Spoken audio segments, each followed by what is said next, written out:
Hi, on this video we are going to show how to remove a motherboard from a T7500 workstation, a Dell T7500 workstation. We took already some of the screws out. I want to show you this motherboard we got off eBay, and includes the bracket, the mounting bracket. It's a lot easier to do it that way. You don't have to take all the screws on the motherboard and put it on the old bracket, but you can always do that. Now this bracket is held to the case by only two screws, one here and one here. They're on the back side of the computer. So we already took those two screws out from the one that is on the table. Now there is the cover for the memory. We're going to take that out.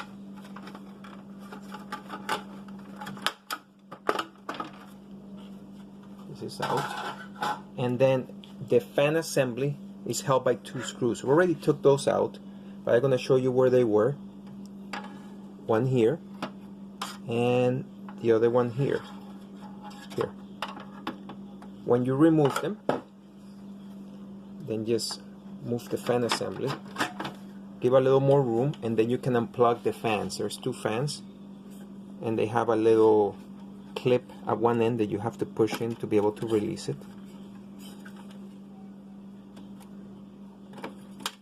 Now, one thing that I recommend to anybody doing this work that they're not sure where all the cables are for their particular configuration is to take pictures of the installed laptop. So we're gonna have to take all these cables out, all these cables. So if you take pictures, this one we're gonna take out, this one we're gonna take out. If you take a picture or a couple of pictures of it, then you can go back and make sure that you connected everything that you need to connect.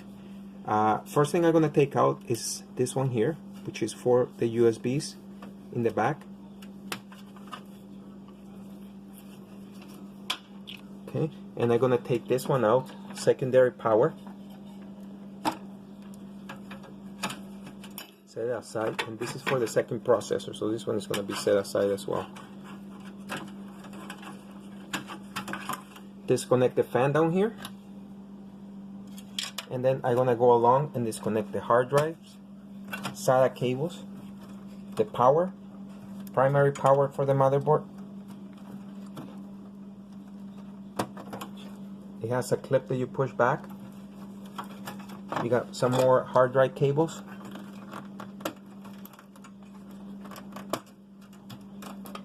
Then you have a fan cable here as well. That's for the fans for the hard drives. Now, this one here is a floppy cable. When you take the motherboard out, if you're not using a floppy, you can get rid of it. And this one here, the one with the yellow wire, it connects to the front panel. It's very important. This one we have to plug in, otherwise the front panel is not going to work. And we have another USB here at the corner. Okay, they're all unplugged, so all we should have to do is just slide it and it will come off. Now,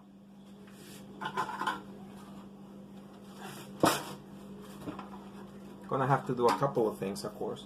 You have to move the processor, install it. Very careful with the pins. Make sure that the pins are not bent. They have to be protected.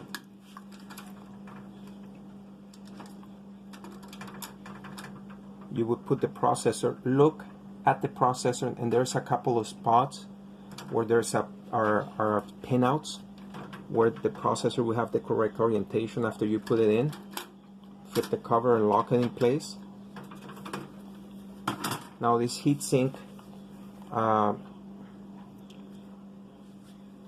just look exactly the way it's mounted on your computer and follow exactly how it was. That's why the pictures will help. This one I can see is mounting backwards. This side should be towards the bottom of the case. And you're gonna need this bracket. Now there's three things that you're gonna need from this one. You're gonna need this screw here. It sticks out. You might need pliers for that. Just twist it out. You can and then put it back on the new motherboard if it doesn't have it. And these 3 screws are the ones that hold the second processor bracket. So with a screwdriver, you go into all 3 of the holes, remove them, and move it to the new motherboard. When you have the new motherboard, you just put it back in. I'm gonna just present it, but it's the same process. What you want to do is to make sure that you don't get any wires underneath, you don't get anything out. I'm gonna go ahead and remove the floppy wire from this one, because we don't use a floppy.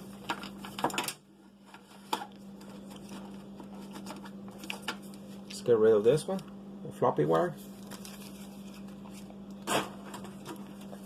The way I do it, I put the top part first.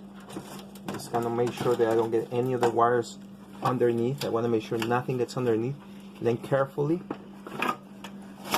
insert it. I got a wire underneath here, so I gotta flip it out. You want to make sure that you see all your wires and nothing is underneath. Okay, no cables, nothing underneath here. Here's nothing underneath, and then